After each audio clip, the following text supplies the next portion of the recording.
Olá, começa agora o Questão de Ordem, o espaço para você conhecer mais sobre os vereadores de Rio Preto.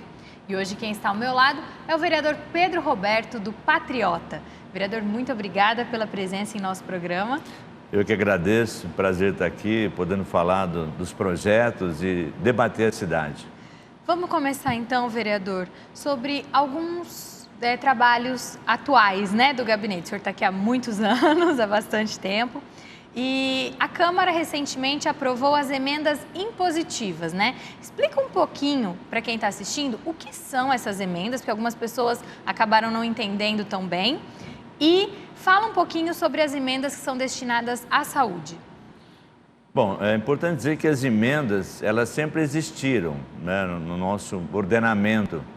Os vereadores, eu sempre tive o hábito de, no orçamento, fazer as emendas. E o que é essas emendas? Então, o prefeito, vamos dar um exemplo, ele destina lá 100 milhões para a Secretaria de Obras, mas às vezes ele não define para onde irão esses 100 milhões. Então, o vereador, às vezes ele faz emendas para destinar um recurso específico para uma obra específica. Então, está precisando de fazer um serviço de drenagem no bairro A, B ou C.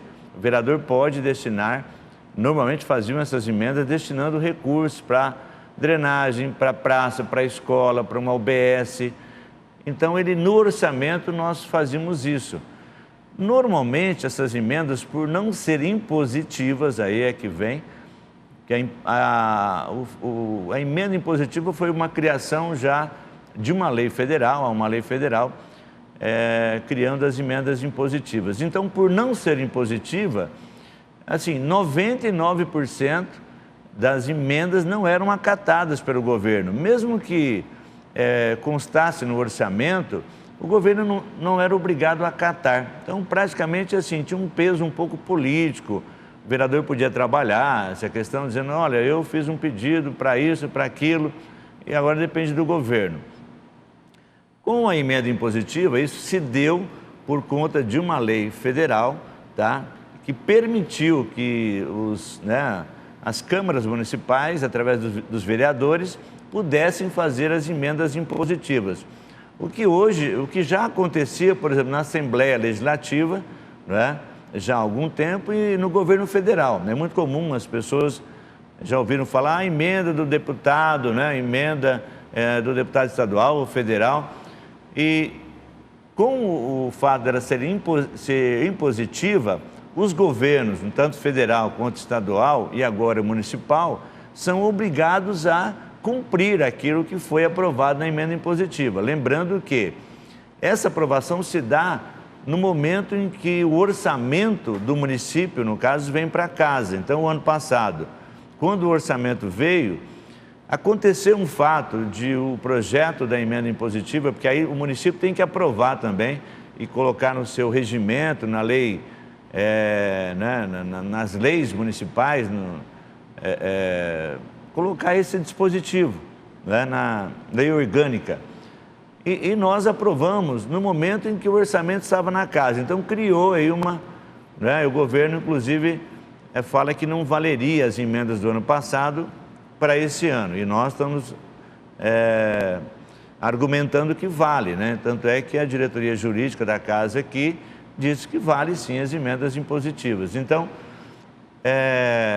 no ano passado, quando nós fomos fazer as emendas impositivas, que poderiam ser emendas feitas individualmente, mas por conta do momento, problemas sérios na área da saúde, na área da educação, em especial em relação aos idosos, houve aqui por vários vereadores a proposta de que essas emendas fossem coletivas.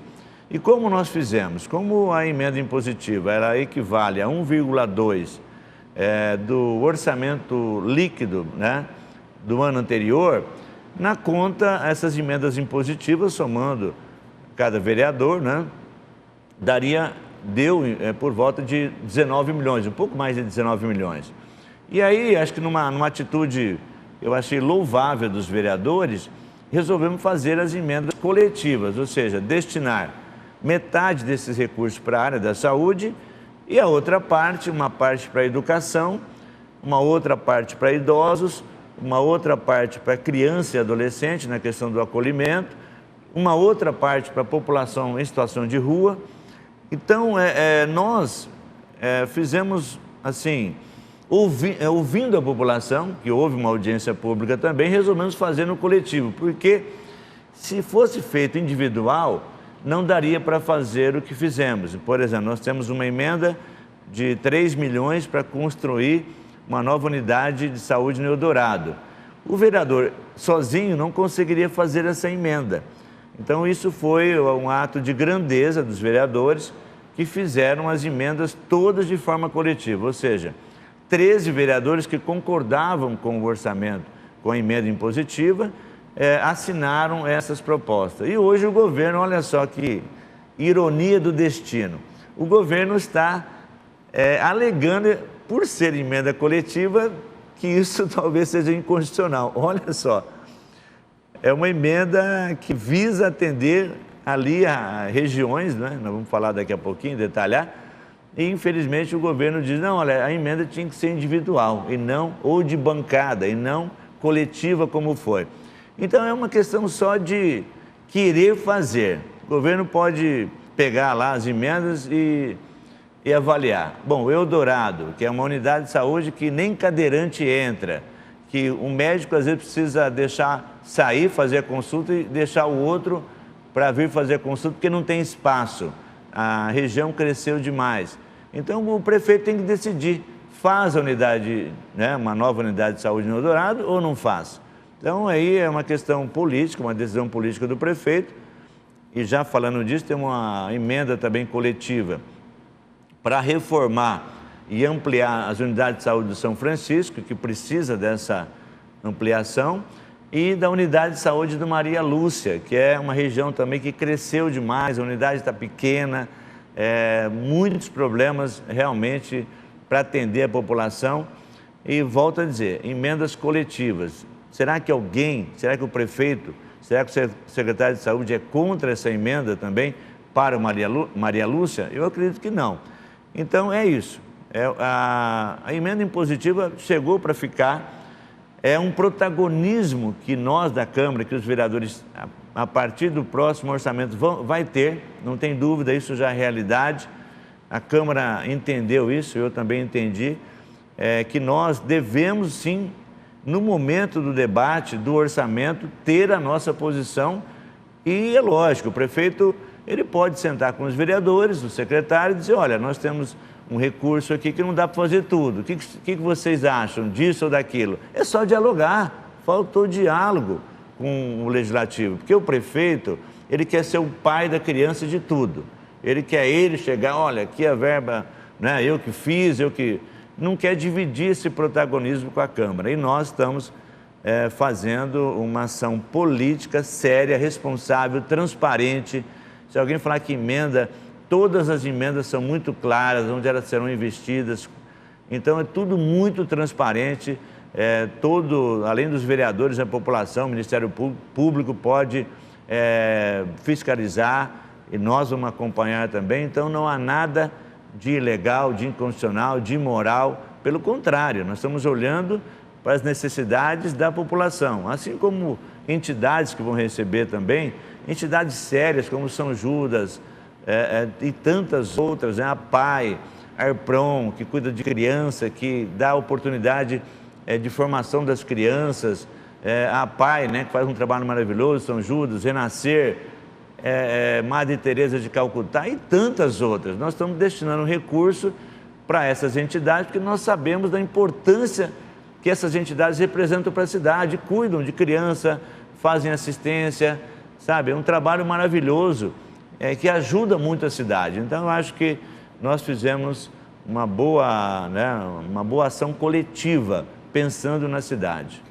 Essas emendas para a saúde, então, como o senhor citou, são para a construção de uma nova UBS no Eldorado, né, para a reforma e ampliação da UBS do Maria Lúcia e do São Francisco. Isso. E também tem emendas impositivas para a questão dos idosos? Só para fechar, na área da saúde, nós destinamos mais 1 milhão para a Santa Casa, porque, na verdade, quem atende a população de Rio Preto é a Santa Casa. Então, importante também essa emenda. Tem uma emenda menor para o Bezerra de Menezes, tem uma emenda para um raio-x na Vila Toninho, tem uma emenda, um recurso também para o hospital, né? O hospital municipal. É isso, nós olhamos para as necessidades em relação à saúde e definimos essas emendas que dá aí metade de 19 milhões, um pouco mais que 9 milhões para a área da saúde. E você perguntou na questão do idoso. Isso. Eu atualmente presido a comissão do idoso aqui na casa, né? Junto com os vereadores Renato Pupo, o vereador Jean Charles e a vereadora Karina. A questão dos idosos em Rio Preto é muito séria, é muito grave. Nós temos hoje seguramente mais de 60 idosos, a gente fala que é uma questão invisível, né? 60 idosos aí nas suas casas que precisam ir para uma casa de acolhimento do chamado grau 3, né? Eu aprendi também que os idosos, eles estão classificados, os que estão em lares, em grau 1, 2 e 3. O 1 é aquele que ainda tem autonomia, que se vira. O 2 que já tem alguma restrição, né? De repente ele é cadeirante, mas ele ainda está se virando. E o grau 3 é aquele que não tem autonomia nenhuma, precisa de um atendimento com um enfermeiro, profissionais em tempo quase que integral. E hoje nós temos uma carência muito grande para a internação dos idosos no chamado grau 3, que é esse onde o idoso não tem como, né, não tem autonomia nenhuma. E onde ele está hoje? Dentro de uma casa, muitas vezes abandonado, a família não conseguindo cuidar, porque às vezes o filho precisa trabalhar, né? A filha precisa trabalhar, às vezes não tem nem filhos, tem situações aí dramáticas de idosos. Então, nós estamos nos debruçando sobre essa questão. Nós achamos também que é preciso aumentar as vagas de centro-dia, porque o centro-dia é aquela situação onde o idoso, ele vai para o local, fica o dia todo, a família leva de manhã, ou ele vai com transporte, e ele volta à tarde para casa. Esse processo evita muitas vezes que o idoso depois seja meio que internado numa instituição, no lar, ou chegue no grau 3. Além disso, Maristela, nós estamos com uma população envelhecendo, né? Há uma previsão, hoje nós devemos ter aí em torno de 100 mil idosos, ou seja, acima de 60 anos, e vamos chegar em 2030 com 30% da população, né, acima de 60 anos. E você sabe, eu sei, eu já passei dos 60, hoje quem está com 60 anos não está na plena atividade ainda. Mas se essas pessoas não se cuidarem, né, vão chegar, às vezes chega com 60 já bem mal, né? Mas hoje as pessoas estão vivendo mais, né? A média de idade hoje é 73 anos em Rio Preto. Então as pessoas estão vivendo mais. Só que a questão é a seguinte, as pessoas precisam viver mais, mas viver com qualidade. E é preciso que as políticas públicas do município se voltem para essa realidade, né? Que a população está ficando mais idosa, grande parte da população vai precisar desses serviços públicos, entretenimento, ter um lazer. Por quê? Se você cuida dessa população, ela vai demorar mais tempo para chegar num lar, numa internação, que fica muito mais caro para o município. Então nós resolvemos, a comissão, e nessa tratativa, falando das emendas impositivas, destinar 250 mil reais para cada lar de Rio Preto. Nós temos 4 lares, né? Nós temos o lar de Schmidt, né? Que antigamente a gente chamava de asilo. Nós temos o lar São Vicente, que é aqui perto do Cristo. Nós temos o lar de Betânia, que é aqui mais para perto ali da Pai. E nós temos o lar Esperança, que é lá no Santo Antônio. Esses 4 lares, eles cuidam de aproximadamente 200 idosos. Só para você ter ideia, o município faz um repasse de R$ 1.600 por idoso, tá? E eles investem, para cuidar dos idosos, em média, R$ 4.000 por mês. Então você vê uma defasagem enorme. É lógico que tem uma contribuição também do idoso para com o lar, normalmente na sua aposentadoria, mas pelo cálculo que eu fiz e conversando, assim, há um déficit de mais de R$ 1.000 por idoso. Se você fizer essa conta no mês, são 200 mil por mês. Ou seja, são mais de 2 milhões por ano. O que nós estamos fazendo é apenas dar um refresco para os lares, que já vem há muito tempo fazendo campanha, vendendo rifa, tudo mais, e contando com a doação e generosidade de muitas pessoas para acertar ali o orçamento, entendeu? Então nós também, numa gratidão aos lares que cuidam dos nossos idosos e num reconhecimento também do trabalho que eles fazem, e aqui temos que ressaltar, as nossas tratativas têm passado pelo Conselho do Idoso, numa conversa com a presidente, a Maria do Carmo, o doutor Caldeira, que é um colaborador, a Mena, são pessoas que têm dado uma contribuição importante. E então nós destinamos de forma coletiva também esses recursos para os idosos. Só para fechar essa questão, importante dizer que o Conselho viabilizou há algum tempo um diagnóstico em relação aos idosos. Então hoje nós sabemos basicamente quantos idosos nós temos, onde eles estão, quais as regiões, porque as necessidades são diferentes de acordo com a região que o idoso está. Então é necessário que o governo, e a gente tem feito essa tratativa, eu na condição de presidente da Comissão do Idoso vou continuar nessa pauta, nos debruçando, dialogando com o governo, sim, para que ele possa melhorar sempre a condição dos nossos idosos e para aqueles que não são idosos ainda, não chegaram nos 60, também que tenham uma política pública para que eles cheguem nos 60 bem. E aí tem a questão da saúde, que envolve a questão do esporte, a questão da cultura, é tudo isso. Então, esse é um trabalho que eu penso que é o nosso trabalho no Poder Legislativo, debater a cidade, debater aquilo que interessa para a cidade e para as pessoas. Com isso, a gente também entra numa questão de um outro projeto do senhor, que é essa questão das cidades inteligentes, que inclusive o senhor tem um projeto de lei tramitando, que ele estabelece uma implementação, diretrizes para uma implementação e revisão do plano diretor de tecnologia da cidade inteligente, para estar sempre atrelado ao plano diretor do município. É uma preocupação necessária. Olha, Maristela, você acompanhou, sabe disso. Nós temos aqui a Escola do Legislativo e quando eu fui presidente, a gente trabalhou numa parceria incrível com a Escola do Legislativo aqui da casa e nós realizamos vários importantes debates. Dentre esses debates, o Fórum de Políticas Públicas para os Idosos e também o Fórum Cidades Inteligentes que você citou. Porque hoje o mundo está voltado para a questão, para essa questão de usar, porque cidades inteligentes não é só tecnologia, mas é uma ferramenta importantíssima no sentido de criar instrumentos para melhorar a vida das pessoas através da tecnologia. E o município, de forma acertada, quando nós aprovamos aqui o plano diretor do município, já há uns 3 anos, ele colocou, foi aprovado no plano, que em 1 ano seria realizado o plano diretor de cidades inteligentes.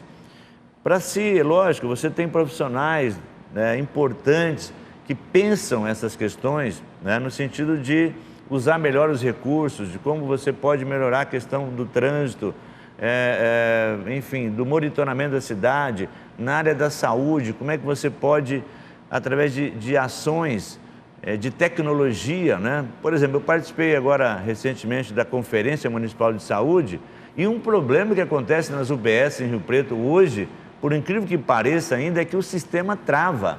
O sistema da Empro está travando. É um debate que nós estamos fazendo aqui na casa também, pela Comissão de Saúde. E isso atrapalha a vida de todo mundo. Então, se você tiver numa UBS um estudo, primeiro, para o sistema funcionar, isso é fundamental. Nós estamos aí para receber o 5G. Não dá para admitir que hoje a gente tenha problema com sistemas de tecnologia. Se você tiver um fluxo adequado de atendimento na área da saúde, você consegue uma resolutividade maior e dar uma resposta melhor à população. Porque às vezes o munícipe ele vai num local, aí depois ele tem que ir em outro e é uma confusão. Então você tem que melhorar comunicação para as pessoas. Muitas vezes as pessoas vão onde não precisa e até resolver a questão, até saber onde precisa, já foi tempo. Então tudo isso, a tecnologia pode nos ajudar muito, em todos os setores, em todos. E por isso que a gente o prefeito fez um decreto, assim que esse plano diretor de cidades inteligentes ficou pronto, o prefeito, de forma correta, fez um decreto dizendo assim, nós vamos adotar esse plano, tá? E aí você tem aquela situação, você tem que ter um acompanhamento, nosso papel é fiscalizar, acompanhar. E daí qual que é a minha intenção? Que esse plano de cidades inteligentes não seja só para esse mandato do prefeito Edinho. O prefeito vai sair o ano que vem. E aí? E os outros prefeitos? Tem um plano pronto. É aquela história, né? Às vezes um prefeito começa uma obra e o outro vem e começa outra obra para falar que a obra é sua. Então, o que eu estou querendo? Que os planos sejam contínuos. Essa é a proposta da lei e eu estou prevendo uma revisão no plano, porque esse instrumento não existia ainda no nosso ordenamento jurídico. Então, com a revisão do plano, junto com o plano diretor, nós vamos debater os dois planos daqui 6, 7 anos para ver o que foi feito, o que não foi, o que precisa ser feito, o que precisa ser melhorado. Então é isso, a gente tem acompanhado e a Escola do Legislativo aqui da Câmara já solicitei ao presidente para neste ano também fazer novamente Fórum dos Idosos, Fórum Cidades Inteligentes, né? Porque nós precisamos continuar debatendo essa questão para que as pessoas tenham sempre um atendimento de qualidade. E nesse biênio que começou agora, o senhor também está como presidente da Comissão do Meio Ambiente, né? Vocês já estão trabalhando nessa comissão. A gente não para. Eu deixei de ser presidente da Câmara, agora sou presidente da Comissão do Idoso e do Meio Ambiente. Uma honra para mim presidir essas duas comissões importantíssimas para a cidade, para o futuro da nossa cidade. E na questão do meio ambiente, como eu estou presidindo, e aí eu quero destacar que a Kátia, que é a secretária do Meio Ambiente, solicitou, eu ia solicitar para ela e ela fez isso antes, solicitou uma reunião com a comissão. E aí eu pedi a ela para que dissesse para a gente, né, fizesse uma exposição de todos os projetos que estão sendo desenvolvidos, todo o trabalho. E aí nós já fizemos 2 reuniões de 2 horas cada reunião, onde foram apontados todos os projetos e os vereadores também, eu, tivemos a oportunidade de questionar, de perguntar, de saber, para a partir daí a gente, na comissão, definir e começar a cobrar algumas ações que a gente acredita ser mais importantes, assim como nós já fizemos isso em relação à reciclagem. Meus mandatos, eles sempre foram voltados para a questão ambiental também. Desde o meu primeiro mandato, estou levantando detalhes para mostrar que nós tivemos uma participação importante na questão do tratamento de esgoto, para não privatizar. Eu dou um exemplo, Rio Preto, por exemplo, uma família de 2, 3 pessoas, às vezes paga em média R$40, R$50 hoje de água e esgoto.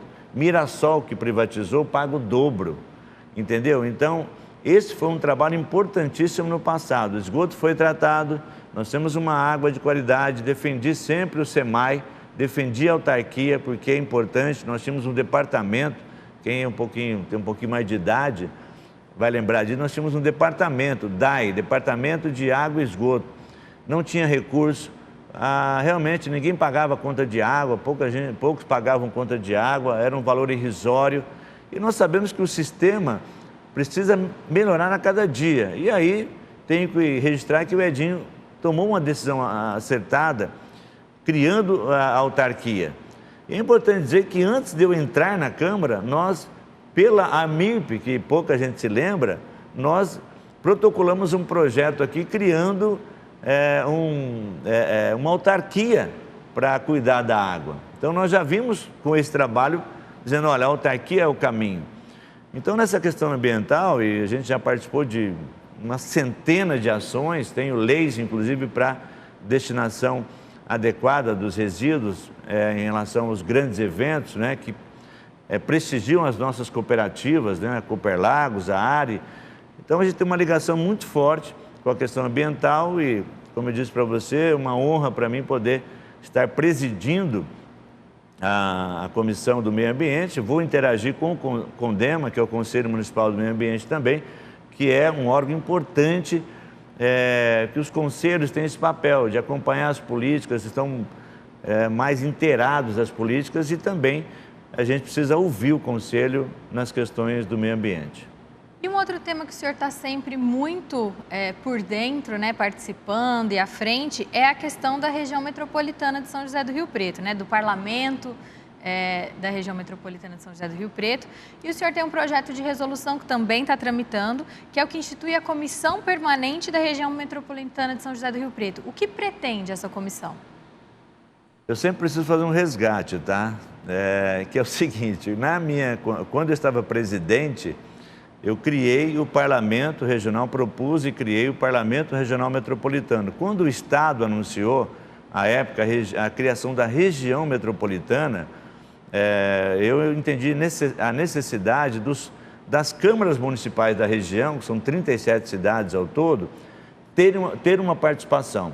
Aí criei o Parlamento Regional Metropolitano, presidi o Parlamento nos 2 anos passados e agora eu não estou mais na presidência, mas é um assunto que me interessa. Eu acho que o Estado acertou em criar a região metropolitana, de pensar o crescimento da região integrado, ou seja, ações que são importantes, né, para nós, são importantes para a região. E você pega Mirassol, aqui ao entorno, Cedral, Potirendaba, são cidades ao entorno que precisa ser pensado a questão da mobilidade também, do meio ambiente, porque se, por exemplo, Cedral não tratar o esgoto, atinge a gente aqui. Se Mirassol não tratar o esgoto, cuidar do meio ambiente, vai nos atingir.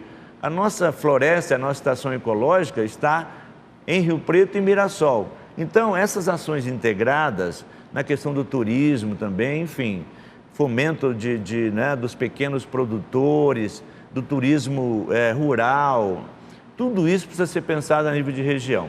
Eu acho que o crescimento hoje de Rio Preto e a região precisa ser pensado de forma conjunta. Esse é o papel da região metropolitana e do Parlamento Regional Metropolitano. Então, com a criação dessa comissão, eu pretendo continuar atento a esses debates. Por exemplo, um debate importante que nós fizemos no Parlamento foi a questão da saúde. Esse é um tema, né, importantíssimo e nós fizemos aqui debates importantíssimos, onde ficou claro que se as cidades ao entorno não cuidarem dos seus doentes lá, é lógico, tem situações que não tem como, tem que vir para o HB. Mas tem situações que pode ser cuidado lá, em Nova Granada, em José Bonifácio, Ibirá, onde tem inclusive Santas Casas, Tanabi. Se houver uma estrutura melhor desses, né, na chamada região, nessas cidades, e que essa Santa Casa, sendo estruturada, pode atender uma região próxima, vou citar um exemplo, Nova Granada, se estruturada, pode atender Palestina, pode atender Icém, não precisa vir para Rio Preto, você entendeu? Então é algo importantíssimo que nós debatemos, ouvimos os gestores, ouvimos o governo do Estado e ouvimos aquele que está lá, quem está lá na ponta, quem está lá na cidade. Então é um debate importantíssimo que nós começamos e que eu pretendo dar a minha contribuição. E agora, como o parlamento deu uma paradinha, já estão me cobrando. E aí, Pedro, vamos fazer, vamos continuar? E a gente quer continuar esse debate, que é importante para Rio Preto e importante para a região. Muito obrigada pela participação em nosso programa, vereador. Eu que agradeço, passou rapidinho, né? A gente quer colocar sempre o mandato à disposição da população. Eu digo que a gente só pode fazer um mandato melhor com a sua participação e nós estamos aqui disponíveis, né? Pode vir direto aqui na Câmara, no meu gabinete. Eu sempre falo que os vereadores todos precisam da participação da população. Obrigada. E muito obrigada a você que acompanhou o programa até aqui. Nós estamos também nas redes sociais. Nos acompanhe no Facebook, no Instagram e no YouTube. Ficamos por aqui e até o próximo programa.